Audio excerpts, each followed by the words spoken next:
Life don't give a damn whether you think you the guy. Life will prove whether you a man or not.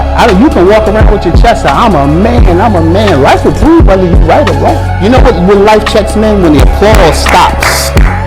When the applause stops for all the good you've done, and you got to face life on your own with nobody to blame. I'm gonna tell you when you know you're a man, when you stop blaming people for where you've been and what you've gone through. You can't check your manhood until you stop blaming people for the things that have happened in your life. That's the fact. Good morning, gentlemen. Good morning. Y'all got a piece of paper in front of you? Yes, sir. I want everybody to write a letter to your father. Write a letter to your father. Whether he was there, whether he wasn't, whether he was good, whether he was bad, no matter what your relationship with him was, if you never knew him, if you know him, whatever it is, grab a piece of paper and start writing a letter to your father. How you feel, what's going on in that relationship, what you wanted that you may not have gotten, what you're thankful for that he was, what you're angry that he wasn't. Whatever feelings you have, if your father was next to you right now, these would be the words you would say to your father. Let's start writing a letter to our father. And I'm here to do one thing, get you in touch with you. We're going to discuss some things this morning. We're going to discuss the duty of man. We're also going to discuss the three things that hinder us the most. The wrong woman, pride and ego, and shame. But right now we're going to start our writing letters to our Father, because you become what you saw if you don't confront it. In fact, let's go deeper. You can become what you hate if you don't confront it.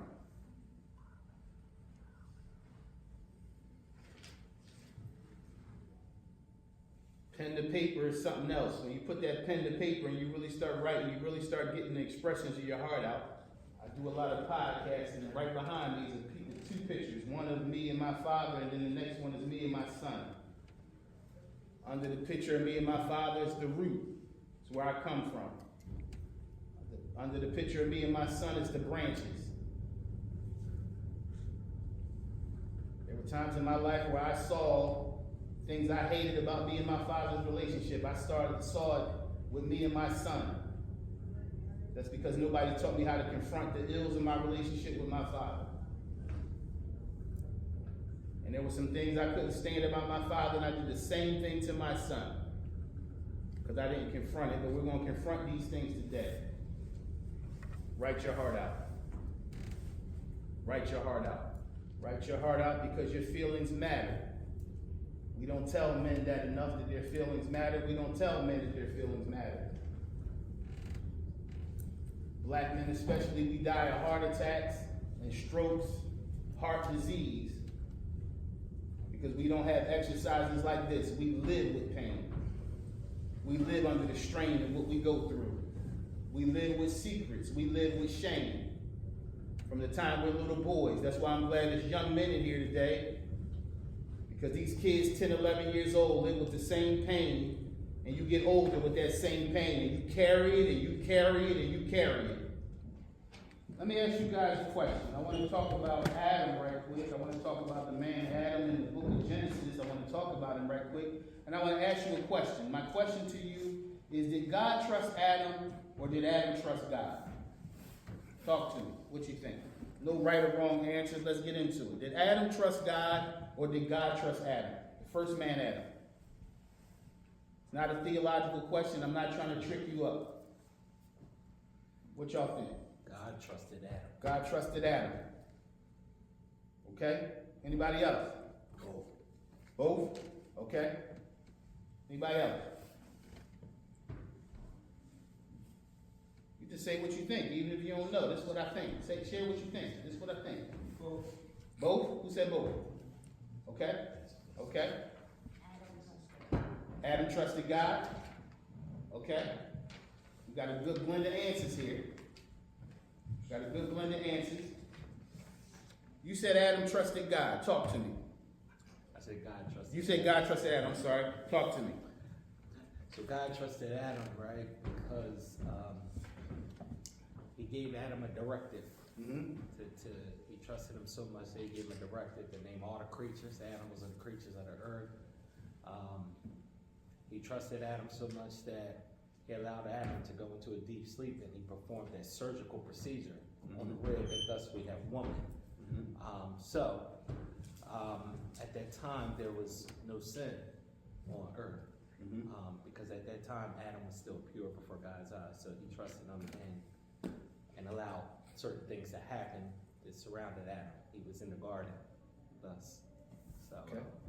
But I don't think Adam trusted God too much because of his disobedience unto God. Okay. You said both in the back? Talk to me. Well, I'll go from God trusting Adam to be Adam, to what he created. Say that again. You say that first thing again. That was powerful.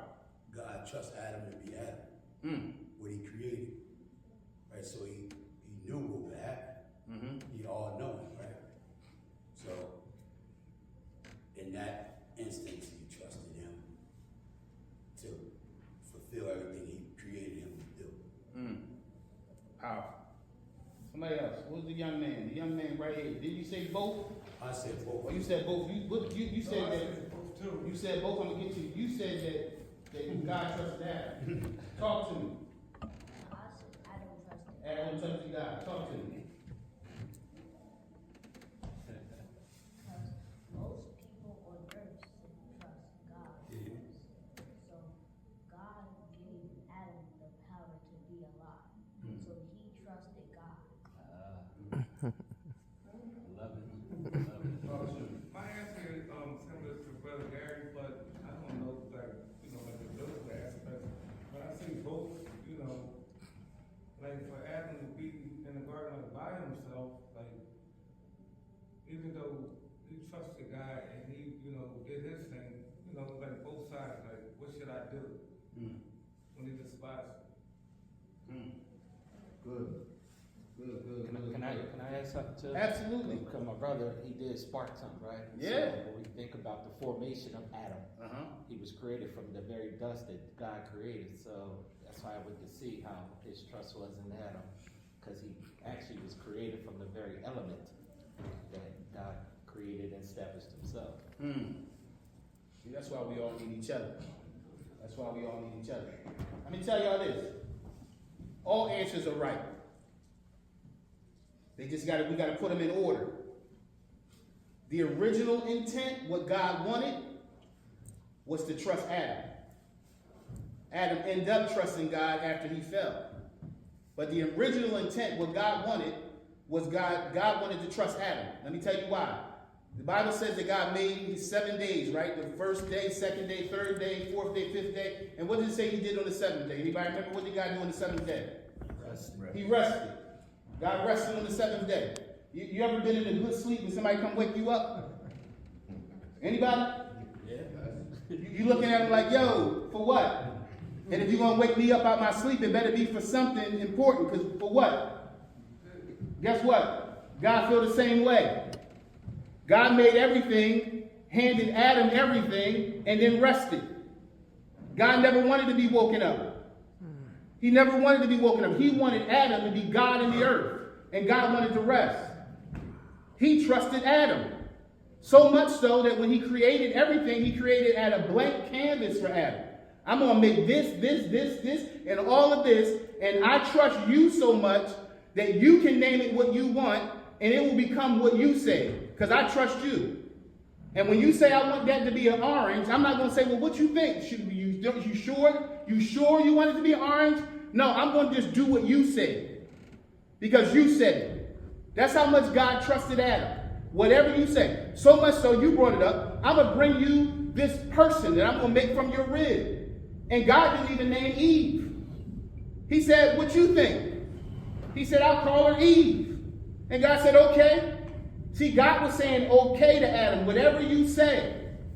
See, where things got twisted was when Adam, this is the problem with Adam. Adam believed in everything but himself. And that's when the world went crazy. That's when the world went crazy. Why? Because God trusted him and said, whatever you say. What does Satan come and do? He come asking questions. Well, what do you think if, what does Satan come to do? Satan comes to make you not trust yourself. And that's where we've made mistakes in life, is we stopped trusting ourselves. We left our course to find something. What you saying to us today, Christian? What I'm saying to you is, even in church, in worship services, in counseling, whether you're married, everybody's trying to get you to fix yourself. And I'm saying that's the problem. You don't need to fix yourself. You need to go back before things got broken. Every week, men come in church and they hear messages about how they need to fix themselves. Your old lady, that's old language, I'm 45. Your lady, I'm sorry, but your old lady, your girlfriend, how's she telling you what you need to fix? Your mama tell you what you need to fix. Right? If your father was around, an uncle, grandpa, everybody telling you what you need to fix, you need to get yourself together. And the truth is, I think the real message is, go back to who you were before things got messed up. Because all of us had a sense of self before somebody broke it. All of us had a sense of self before your parents said something to you that broke your heart. Out of all the words you ever heard in your life, there are certain things, and it can be from 20, 30 years ago, that you'll never forget that somebody said to you. One word, one line, one negative thing. It can be 40 years later, you still remember what they said. And then what we start doing is we start shifting our life based on what people said about us, or we begin to shift our life based on what people need from us. I was a 14-year-old preacher. I started preaching at 14 years old. And so I never had a life. I didn't even know who I was till I was 41 years old. 41. I found out who I was. Why? Because as a 14-year-old preacher, I belonged to the church. I was traveling the country. I belonged to them. Whatever people said, I belonged to them. I could never be a boy. I was never a boy. I never had an opportunity to be a boy. And you know what happened to boys who never had an opportunity to be boys? They live out their boyhood as grown men. When a man lives out his boyhood as grown men, then he becomes judged for the things he does, and nobody ever stops and says, did he ever have a chance to be a boy? The worst thing that can happen in your life is live under the judgment of people, the thumb of people, what people think you should do, what people think you should say, what people think you should work out. And the truth is, the greatest thing you can ever do is get back to yourself. Back to yourself before. Now I got some young guys in here, so I'm going to talk all around it, right? About all of our lives. We got all kinds of age groups in here. But before you got divorced, before you got that babe pregnant, before you paid for that abortion, let's talk. Before you were molested, before somebody said something negative, before somebody called you ugly, before somebody said you was fat, who were you before somebody messed you up? What did you think about yourself? How confident were you when you believed in you, untainted by somebody else's opinion? Now let me tell you this, let me give you the secret about the scriptures. Anybody know what the last book in the Bible is? Revelation. What's the first book of the Bible? Genesis. In Genesis, the Bible starts with a man in a garden. In Revelations, what does it end with? Somebody, I gave you the answer already. I'm going to say it again. In the book of Genesis, the very first book, the Bible begins with a man in a garden. In the last book, Revelations, how does it end? With a man in a garden. So all those books between Genesis and Revelations, the whole point was to get a man back to a garden. Wow. The whole point. Noah's Ark, Abraham, Isaac, Jacob, all the stories in between those two books, the whole point of them was to get a man back to a garden. I remember when my mother was dying, and she was 62, dying of pancreatic cancer. I lost both of my parents very early. My dad was 59, my mother was 62. And I remember my mother was dying, and the doctor came in the room and said, we're going to give her something to make her comfortable. Some of y'all heard that language if you live long enough. We're going to give her something to make her comfortable. You know what that means. They're going to give something. They're going to give her some morphine, enough morphine where she don't feel nothing, and they slip off into death. And I sat there, and I knew my mother was dying. I understood what the doctor was saying. There was no fight with me. But something hit my mind. I wonder why we start talking about comfort right before we die. We live uncomfortable lives through our 20s, our 30s, our 40s. Some of y'all, even in your teens, you live an uncomfortable life, and then now that you're about to die with some illness, now everybody wants to make you comfortable. You know what you got to do? You got to make yourself comfortable. How do I do it? I start taking my life back. I start taking my life back from that girl who never cared about me. I start taking my life back from that woman who only had her hand in my pocket.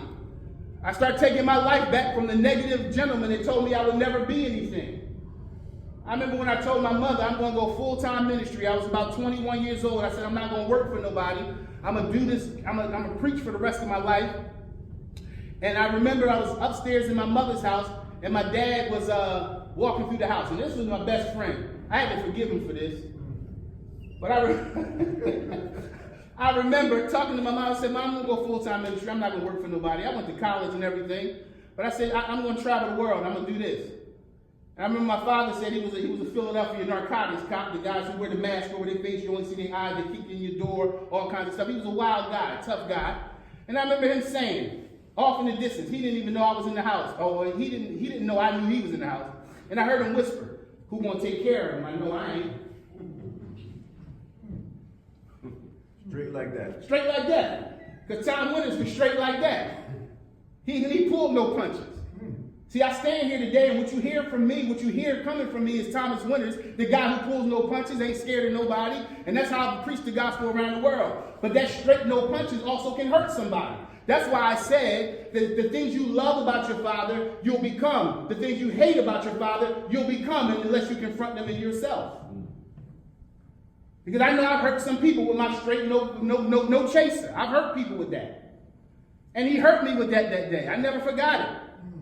And even though I'll go on, this is the TV, this is TV talk where people say, well, somebody hurt me and it made me successful. Yeah, that sounds cute, because you can be successful with a bag of pain on your back. And so was I successful? Yeah, I never worked for nobody.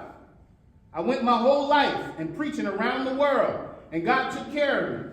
And I wasn't one of them preachers that was taking offerings from people. I just want to separate myself right quick. I wasn't one of these clowns that was charging people to come preach.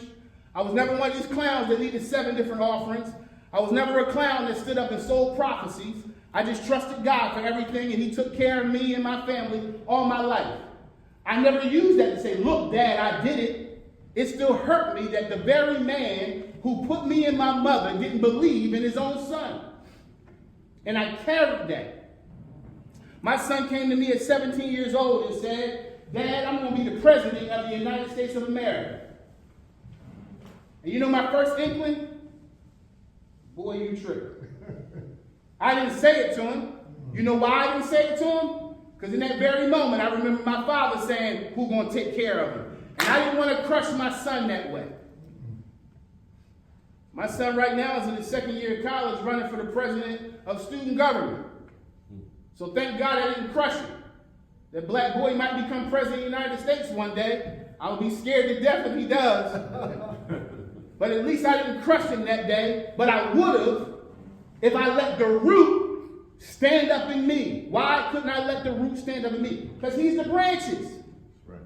And if you don't cut certain things out of your root, you'll put the same thing in your children. You'll put the same thing in your wife. You'll be a hard man when you ought to be soft. Because there's some things about you that didn't come from you. They come from what you call a temperament. Temperament is not a spiritual thing. Some things in church we make spiritual and they're not spiritual. You know some of the stuff in your life, you're wondering how I'm like this, and people are praying, God, change me. The truth is there's certain things that ain't got nothing to do with prayer, has something to do with conversation. Your temperament, how you are, is made up of 6 people. Your parents and your 4 grandparents. There's a lot of things about you as a man you don't have to pray about. You can go have a conversation. Hey, Dad, why are you like this? Hey, Granddad, why are you like this? because I'm like this and I don't like being like this. Do you know some of you didn't pick up your first bottle to drink because you're a drunk? You picked it up because the last 3 generations of men in your family, that was their answer. And they never had to tell you to pick up a bottle. It was in your system. And if you could have asked the question, you would have never picked up that bottle. But there's not enough conversation. You know why? Because as men, especially black men, we refuse to talk. We refuse to talk. I love God. I love the church. I love everything about it. But there's some things we do to wholly shuffle around and we jump up and down and we never get healed because we're trying to spiritualize real issues. And it's days like this where we really get healed. It's days like this where there is no band and no hallelujah and nobody jumping up and down. But today you get to understand yourself. So no, gentlemen, God trusted Adam. The mistake was the fact that Adam had to trust God. And you know what we do as men today? We run around trying to trust God. And God is always upset. I know y'all saying this man crazy. So what? I don't care what y'all think. This is the truth. God is upset that we're in a situation. Oh, God, I trust you. Oh, God, I trust you. God is saying, you know that's not how I ever wanted it to be. I wanted you to walk up in a way. Go ahead, y'all need to go pick that up, man. You all right? You ain't bothering me. God wanted us to walk in such a way that he trusts us. Imagine that you get to a place after today where God trusts your decisions. Where God trusts you. That's what you're going to do. All right, I'm a backer. Now I know somebody saying, well, how do I get to that point, Christian? How in the world do I get to a point where God trusts me? Well, I start aligning my will with his. And I say, you know what? One of the greatest prayers I prayed, this was just a few months ago. I was always chasing my will. I wanted God to do this. I wanted God to do that. And I want God to do this. And God said, why don't you put your desires away? I said, what you mean? I even got religious.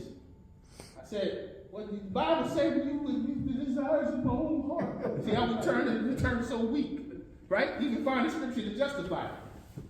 God said, how about you just walk out the life I have for you? Instead of keep on asking me to change it so you can feel better. God fixed this. God said, no, you fix it. The world was darkened without form, and I fixed it. You know, I want y'all, this is your homework for the day. Go read the creation story again. That was not a story you're supposed to say, oh, look how wonderful God is.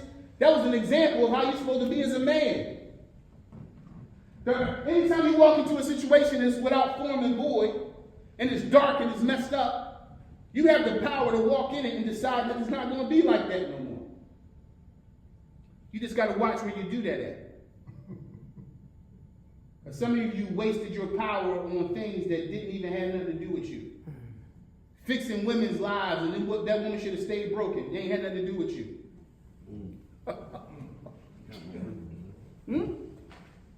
Walk in the situation, I'm gonna fix that. You gonna mess your life up. You about to waste 5 years trying to fix stuff that ain't got nothing to do with you. So what that mean? That I can walk into some situations that's without form and void, and I know it's for me to fix. Some things are without form and void, and you're supposed to walk right away from them, because everything is not your problem. As men, we got a desire to fix everything. Everything ain't for you to fix. Certain things got to stay just like they are. You got to walk away and use your strength wisely. You know what you do? You dig in your pocket. And I know all y'all got more money than I do, but there's times where I had $20 and I was trying to figure out how to get through 30 days. How in the world I'm going to get through 30 days with $20? And that $20, I was thinking. I want that #1 value bill, but I better get this $1 double cheeseburger. I had to figure it out how to get through a month. You know, we look in our pocket and we say, all right, I got to pinch this dollar. All right, I got to get 50 cents off that. But we just throw our energy away like it ain't nothing. You budget your money, you worry about your money, you ain't never worried about your energy like you worry about your money. If you budgeted your energy like you budget your money, you wouldn't be in a better place right now than you are. Right? There's some people you wouldn't even have a phone call with if you knew what it was going to cost you. You wouldn't even say hi if you knew it was going to cost you. And so we got to recapture ourselves, gentlemen. We're going to get into that today. There's three things that hinder us from becoming the man the man that we all want to be. I mentioned it earlier. The wrong woman. Pride and ego. And shame. The wrong woman. Anybody ever heard of that? Y'all ever hear women in church talking about, I'm a Proverbs 31 woman. I'm a Proverbs 31 woman. They have all kinds of conferences and everything else. I want to say this to you. The book of Proverbs had nothing to do with women, nor does the book of Proverbs 31. Proverbs 31 explains this marvelous woman. The book of Proverbs is a long letter from a father to a son. A long letter. It's a 31-chapter letter from a father to a son. He's telling his son, this is how you got to be. This is what you got to think. This is how you handle this. This is how you handle that. This is how you handle wisdom. This is how you handle hard days. He writes this letter. Go read Proverbs. Go read the book of Proverbs. In fact, I'm about to come out with a book probably this summer. Where I did the whole book. I took every chapter of Proverbs and wrote it out for men. It's called Epistles to My Sons. I'll probably release that in a month or two. But go back. Go read Proverbs and go get the Message version. Don't read the these and thous, the King James. I'm not against it. I'm just saying that when you start read the message, it's called the MSG, or Message version. Read that, because Proverbs is full of wisdom for men. The whole book is for men. So here you got 30 chapters of wisdom for men. In the very last chapter, the father writes about the kind of woman to choose. And I always wondered, why would the Father wait to the 31st chapter to write about what kind of woman to choose? And then one day it hit me. Well, if you gain 30 books of wisdom, and you get very tight as a man, and you get 30 books of wisdom, you're upright, you got wisdom, you got knowledge, you got understanding, you got yourself together, you got money in your pockets, you got the home of your dreams, you drive the car you wanted, you got the job, everything's in line, and you married the wrong woman, game over. I'm going to say that to you right now. Some of you older gentlemen understand. I hope you youngins, you probably do understand, because some of y'all probably ruined your life already with a 17-year-old. But I want y'all to understand this. You can put your whole life together. You choose the wrong woman, your whole life will fall apart that fast. Christian, how you know? Because I married the wrong woman. And she damn near killed me. Excuse me, Jesus. I ain't mean to say damn. In fact, she tried to kill me. Come on, y'all should realize right now I'm a real one. I never front, never fold, I never front for nobody. She tried to kill me. We don't have a marriage problem, we got a choosing problem. The reason the divorce rate is so high, everybody trying to fix marriages. We don't need to fix marriages, we need to fix men to figure out how we need to choose better. You choose the right one, things don't fall apart. We don't choose right. But I was 21 and I got married. You know, the religious people told me in order to look right, I got to get married. So I said, okay, I went in and got married. And I married a good girl. You know, and I didn't divorce her because we had no problems in our marriage. I divorced her because I lost my father, my mother, and my daughter in 5 years' time. I preached my father's funeral, I preached my mother's funeral, and I preached my daughter's funeral, all in 5 years. My dad and my daughter died 4 months apart. And I'm looking at my wife, and I'm looking around, I'm still pastoring, I'm still traveling the country, and I said, I can't take care of nobody. Hey, baby, you got to sign these papers. I can't, listen. It wasn't about being with another woman. I was losing my mind. I was losing it. I just ran. That's what I did. A few years later, I got lonely. And I don't even know if I wanted to get married. I was just lonely. You better watch loneliness. You get real stupid when you're lonely. I realized in that moment that I had given my life to everybody except myself. I give my life to all the churches. I give my life to every country I've been to. I give my life to my children, give my life. I'm in an apartment, and I couldn't figure out what to do with myself. I was depressed. I was lonely. I was still pastoring, y'all. I was depressed. I was lonely. I was going crazy in my apartment. I was on Shelton Avenue. I lived on Baden Street, a little apartment on Baden Street. I said, you know what, man, I can't take this no more. I went up to the liquor store, I got me a bottle of vodka, and I used to drink, so everything else I would chill on. If you give me some brown liquor, I would just chill. But vodka made me a demon, so I said, I'm gonna go get something that's gonna make me a demon. Mind you, I'm still pastoring now, losing my mind. I go get the bottle of white demon, and I get in the shower, and I'm drinking the demon. Drinking the demon. And once that demon was all in me, I drank the whole fifth. And I got out the shower, and at that point I was ready for whatever was about to happen. And I said, you know what I'm gonna do? I'm gonna die today. I'm gonna die today. I got in my car, I drove to Shelton Avenue, and you know, this is where the welfare office is, the bridge right there, the Chinese store, somebody Charlie B. And I said, I'm gonna drive to the end of Shelton Avenue. Now y'all know it's lights, but it's a dead end to Shelton Avenue. And I said, I'm gonna drive this thing, and I'm gonna drive through every light, and either somebody gonna hit me or kill me, or the cops gonna get me and they're gonna lock me up. Here I am, drunk as a skunk. I get out there and I'm driving straight down. Straight down. I get through every light. I'm waiting for somebody to hit me. Ain't nobody gonna hit me. Nobody. I'm begging for that.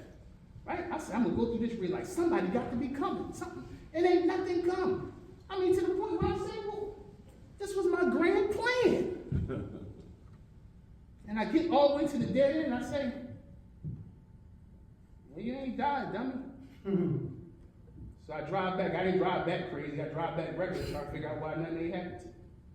I said, I know what I'm going to do. I'm going to take a knife and I'm going to start cutting. And hopefully I hit one of these veins and I'll bleed out right here in this apartment. And I tried that. I was bleeding, but I wouldn't bleed enough. I was bleeding a lot, but just not enough. You know, I'm no professional at killing myself, so, you know, it wouldn't work. And mind you, this is Saturday night and I got to preach the next day. I got to go tell people how good God is. Hallelujah, touch your neighbor and all that stuff. So I go to the Rite Aid and I wrap my arms up, try to heal, but you ain't gonna heal from all this cutting. That's why I got all this tattoo. The cuts are still all through there. Yeah, and when I was tattooing, the guy said, you want me to cover this? I said, no, I always want to remember. And I go to church, I wrap myself up, and this time I was a young, strong preacher. This is when I used to climb the chairs and preach, scream and yell. And all that has caused your blood pressure to rise. So now I start feeling blood leaking down my arm. Listen, oh God. And I feel the blood about to come out my sleeve. And somehow I ended the message and ran back into my office. And then to my car. And I said, God, you gotta help me. You gotta help me. And God said, no, you only have one problem. You're still trying to be for everybody else, and you won't pause and be it for yourself. And I stopped. I stopped that day and I thought about myself. But what drove me there? The wrong woman. The wrong woman. Be careful the woman that only takes and never gives. Be careful the woman that brings you her pain from the past and wants you to heal every hurt she ever had from somebody else. Be careful the woman that gives you a sob story about how bad she's been treated. I promise you, she's going to treat you as bad as she's been treated. Be careful the woman that's looking for you to fix her hurt and her pain. Be careful of the woman that is looking for a hero. You can never become enough. You choose the wrong woman, you're in trouble. Choose the woman that's a giver, not a taker.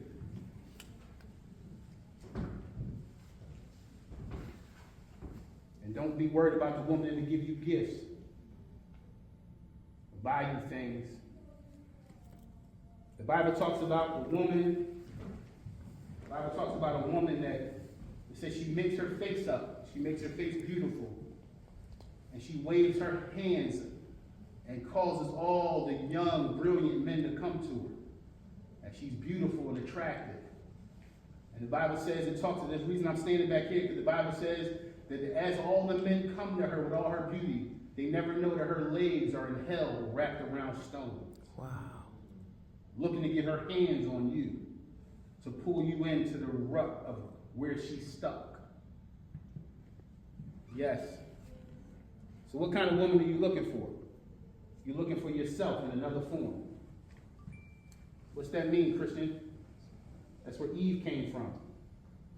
Eve came from the rib of Adam. Look for yourself in another form. You're looking for a woman, look for yourself. Well, Christian, how do I look for myself? I got to get to know myself. You can't choose the right woman if you don't know you. Don't look for a woman that fulfills your needs. Look for a woman that's you in a better form. What I got to do, I got to slow down. Who am I? Who am I? What do I want? Where am I going? Why? Because you could choose a woman for now that can't handle your later.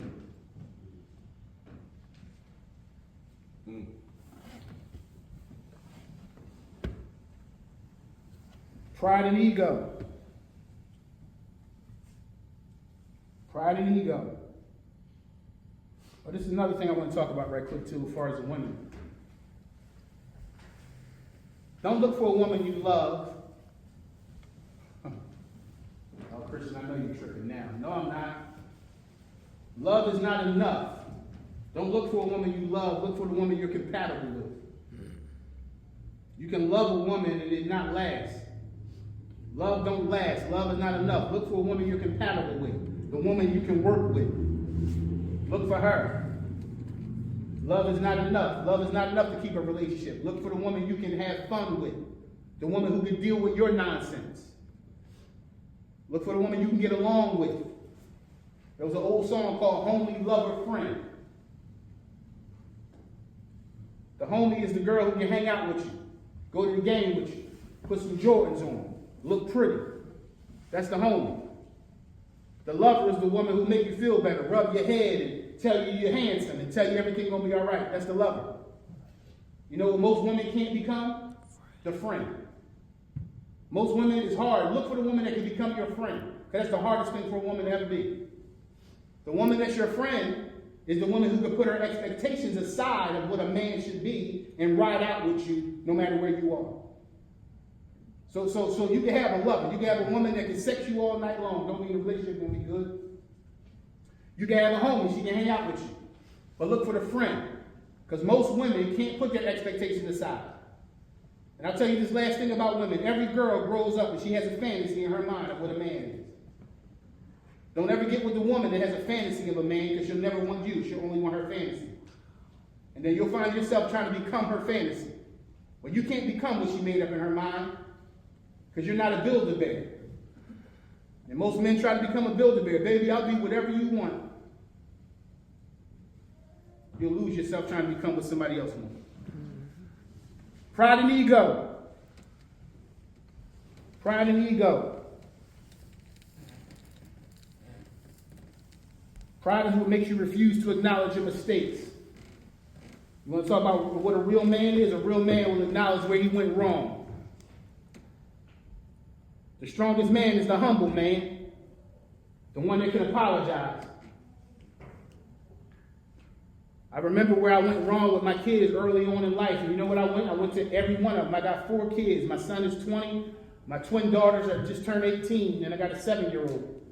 I went to the 20-year-old and the 18-year-olds, and I said, I'm sorry that I handled this way, this way. I'm sorry that I didn't do this. The strongest man is the one that can apologize. It's not the man that can walk around with his behind on his shoulders as if he never made no mistakes. The prideful man is ready for a fall.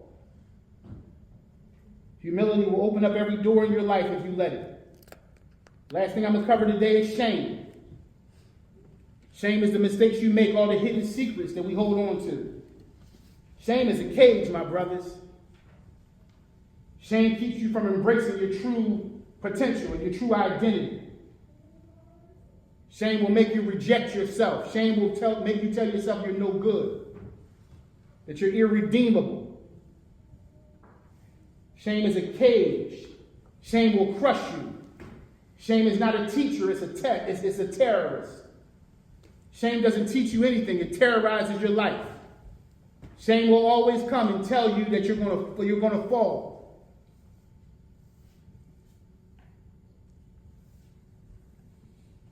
Shame reminds you of your past, but I want to say today, brother, you're not your past and you're not the last mistake you made. Growth means you're past your mistakes. You're living in front of them now.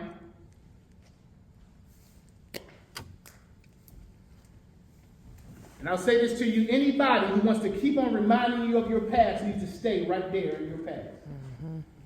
Anybody in your life who's committed to reminding you of your past needs to stay there.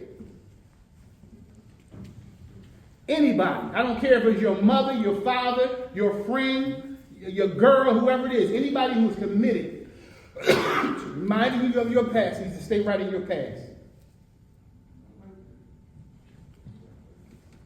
I'll finish with this, brothers. Healing requires honesty. You can't heal if you're a liar. And the biggest person we lie to is ourselves. You can't heal if you're lying. Speak your truth. Own your journey so you can move forward. Speak your truth. Own your journey so you can move forward. That's why I'm honest in my teaching. I tell you all kinds of stories. Because I speak my truth. I own my journey. So I can move forward. Don't let shame hold you back. Don't let shame be a dark cloud over your head telling you what you're not worthy of. I got a podcast out right now talking about why good men choose horrible women. Most times great men choose horrible women because you don't think you're worthy of the girl of your dreams. You only think you're worthy of the girl you settled for. You're not worthy of the job of your dreams. You're worthy of the job you settled for. Some of y'all say, well, I ain't got enough education. That don't make you unworthy. This is one of my closest friends in the world. I watched his life from years and years when I was small. I met him when I was 12. I watched him go back to school. I watched him go get whatever he had to get where he was going. I watched him do it. I watched him resurrect himself in front of people that thought he was worthless. I watched it. I've seen it in men's lives. That book I got out there, some of y'all saw it already, Home Where Hurt Men Heal. You know where I wrote that book? I wrote that book on this cell phone. I was in a borrowed car, Chris, in 2022. What's this year? 2025. It's 2025, right? Yeah, in 2022, I was living in a borrowed car in the parking lot at the Fox Chase Cancer Center. I was living in a 7-bedroom home in Huntington Valley. I thought I made it. I said, I finally made it. God said, you think so, huh? I was unhealed in that house. I thought the house meant that I made it. But I was still depressed, broken. You know what I got whole? I got whole living in that house. I lost my house. I got whole living in that car. I lost that house May 15th of 2022. I said, daggone, God, I can't even live in my own car? No, you can't have nothing. You can't have nothing. You can't have nothing until you find you. I sat back one night in that car. I rolled up a blunt. Y'all don't know what a blunt is. Go look it up on the internet.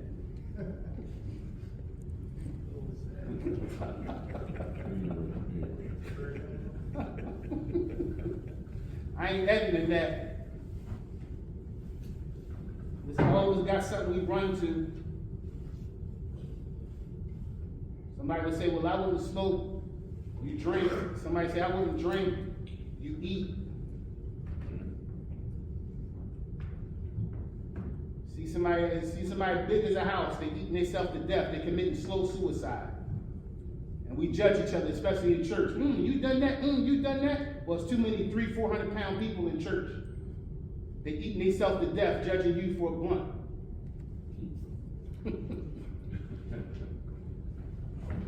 I had to deal with that. I had COVID, living in a car, no money, had enough to get a gallon of water from Wawa each night. And that's how I lived. I went down to about 165 pounds living in that car. And one day, I sat back, I said, well, I might as well help somebody from where I am. You can always help somebody from wherever you are, no matter how dark it is. I held this cell phone up, I reclined the thing, and I wrote the book that you see out there called Home Where Hurt Men Heal. I wrote that in 2022, homeless in a car. Home is, sometimes it's a place, but you know what home is all the time? Home is the sanctuary of your mind. Yes. Some people need to go back to their wife and children. Some people need to go back to a lot of things. But the greatest thing you can get back to, home, is right here. Clear this out. If you're comfortable here, you can be comfortable in the earth. If you're scattered here, no matter what you have, you can have everything you ever dreamed of. If you're broken here, you'll never be happy. God gave me my life back, homeless, in a car. And then I started redeeming my life. Because at that point, it wasn't about anybody or anything. I'm going to tell you how much. I got a little 7-year-old daughter that's with me 3 days a week. I lost that house. One time she asked me, about 2 weeks of being homeless. She wasn't living with me, but I still had to go get her. I said, God, you got to give me the strength to live out this life so I can seem like I got something. I picked up my daughter 3 days a week and we would go out. I'm talking about, I used to have her from 9 o'clock to 9 p.m. 9 a.m. to 9 p.m. What you going to do with a baby she was 3 years ago? So that would make her, she's 7 now, that would make her 4. What I do with a 4-year-old 3 days a week from 9 a.m. to 9 p.m. Well, I would drive, and we would go here and go there. One day we drove all the way to Baltimore. One day we drove to the beach and stayed on the beach in Atlantic City. Had to figure out what I was going to do with my daughter every single time I picked her up. And then God sent a brother. He didn't even know my situation. He said, man, you've done so much for me in life. Back in the day, he wanted to have his own trucking business. He was a member of my church. I'm retired now. But he was a member of my church, and he said, you know what? He texted me one day and said, I always wanted a trucking business. Nobody believed in me. He said, you sat down and you counseled me. He said, I own 4 trucks now. And I got my business going. He said, God bless me and I want to bless you. And every week the man would send me $700 every Monday while I was homeless. He never knew. And so I would use that money to entertain my daughter. Take her all around. Take her home, 9 o'clock, she sleep. Her mother said, what y'all do all day? We had fun. And we did. I'm talking about I would drive and go, all kinds of restaurants, walk the boardwalk. We was everywhere. DC, everywhere. And you know, she never asked me about home. She never asked me about home. I learned something that day. God showed me. He said she never asked about home because she was with her father. Yes, Lord. She never worried about her bedroom or her Barbie house. She's with her dad. She trusted you. And God showed me something. It's not about all this stuff. It's about being with your father. About being with your father. Gentlemen, I said a lot to you today, and don't worry about remembering it when in your spirit. You'll remember it when you need it. But no matter what happens in your life, run to your father. Run to your father. I didn't say a church. I said your father, because every church ain't got the father.